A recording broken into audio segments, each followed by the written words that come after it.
आप manifesto committee के chairman हैं जी राजनाथ जी। जी।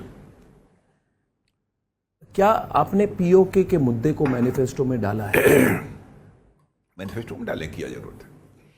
क्यों न डालें? क्यों? इसलिए कोई ना कुछ डालें। करना चाहे तो उसको उस पर खुलकर एक तरह से लोगों को पता चले। आप फिर कब करें वो अलग बात है। पीओके को तो हम मानते ही हैं। पीओके भारत का था, पीओके भारत का है, पीओके भारत का रहेगा।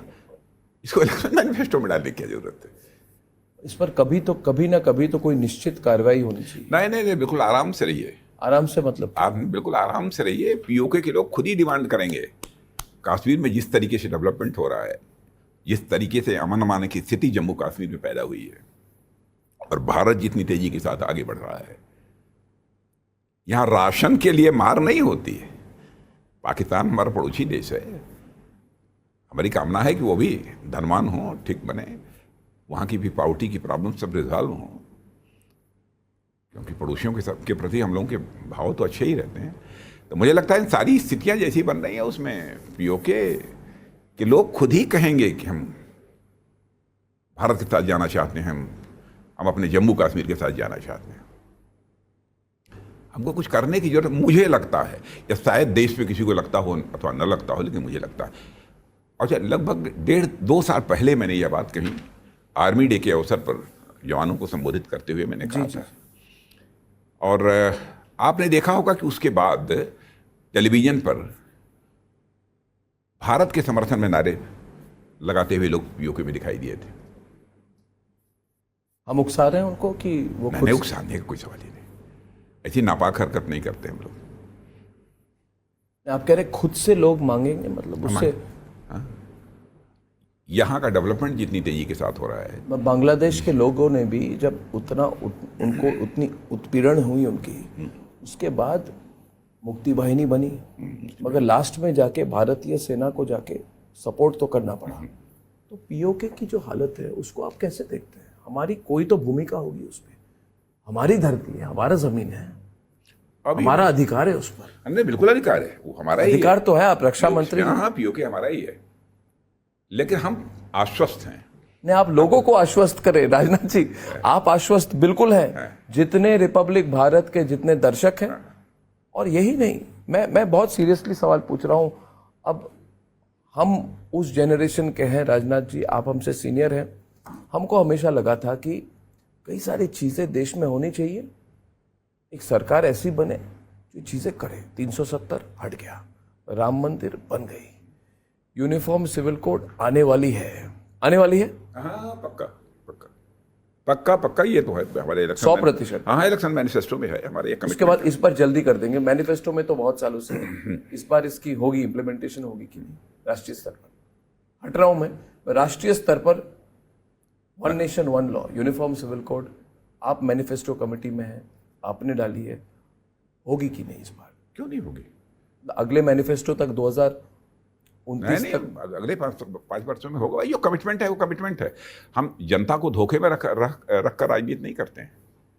जो है सो है, होगा। हाँ। जितनी अच्छा, भी यूनिफॉर्म सिविल कोड को लेकर आपत्ति किसी को क्यों होनी चाहिए? मुझे तो नहीं है। मैं तो गोवा में तो ऑलरेडी पता नहीं कब से यूनिफॉर्म सिविल कोड है ना। बहुत आपके शुभचिंतक हैं जो कहते हैं उस तरह से। हमारी यहाँ की मध्य प्रदेश की गवर्नमेंट ने भी, कांग्रेस गवर्नमेंट थी, तो उस समय यूनिफॉर्म सिविल कोड यूसीसी पास हुआ। पता है, मगर राष्ट्रीय स्तर पर मैं राज्य के स्तर पर नहीं कह रहा, राष्ट्रीय स्तर पर होगी कि नहीं? क्यों नहीं होगी?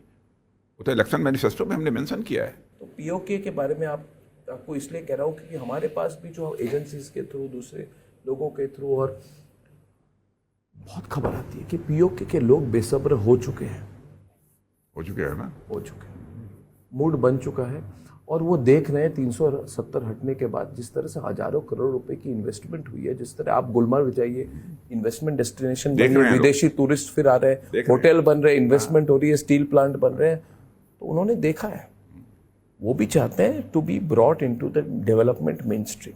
इसीलिए तो मैं कह रहा हूँ ना, तो कुछ तो आप उस पर संदेश तो दे, खुद ही संदेश दे। खुद ही पीओके की धरती से आवाज उठेगी, ऐसा मेरा विश्वास है। प्रतीक्षा कीजिए। हम किस तरह का समर्थन देंगे? तब हम किस तरह का समर्थन दे सकते हैं उस समय? हम किस तरह का समर्थन बस इस समय इतना ही कहना चाहूँगा, पीओके से आवाज़ उठेगी, मुझे पक्का विश्वास है। और पीओके के बारे में तो फर्म कन्विक्शन के साथ मैं कहना चाहता हूँ, था, है और रहेगा।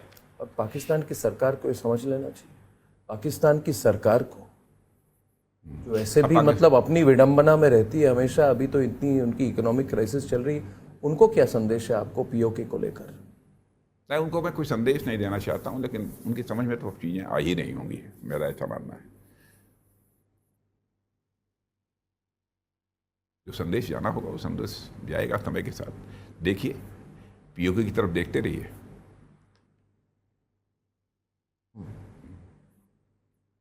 इस समय इतना ही, इस समय इतने, इस समय इतना ही। हाँ, बिल्कुल इस समय इतने। अगर होगा कुछ, होगा तो कुछ नहीं, निश्चित रूप से पीओके से आवाज उठेगी, मैं कॉन्फिडेंट हूँ।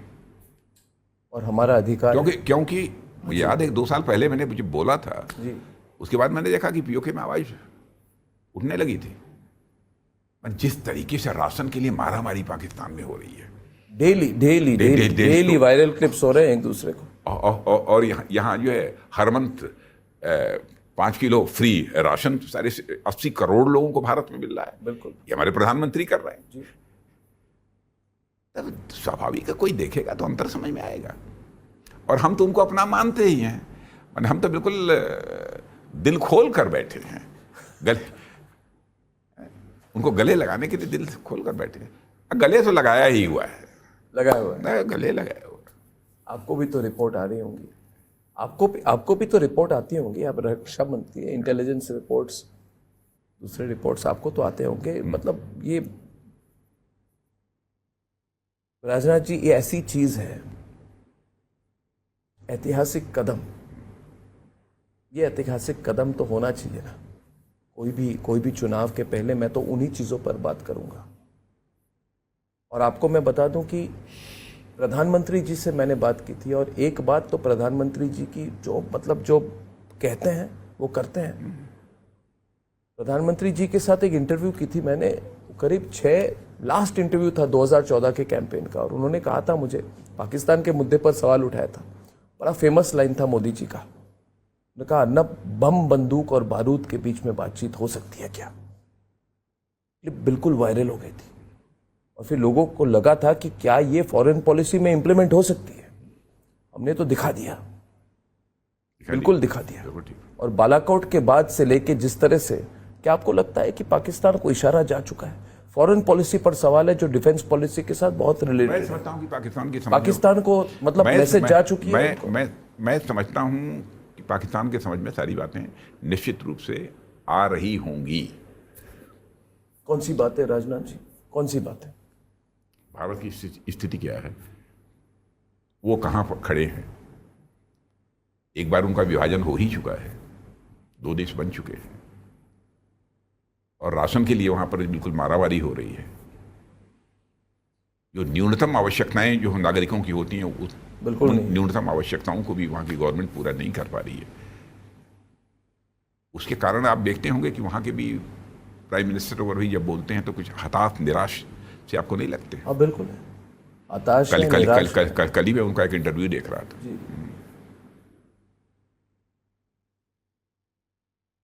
और मैं कहना चाहता हूं कि बस वो भी, पाकिस्तान भी ये सब आतंकवाद का सहारा लेना बंद करे।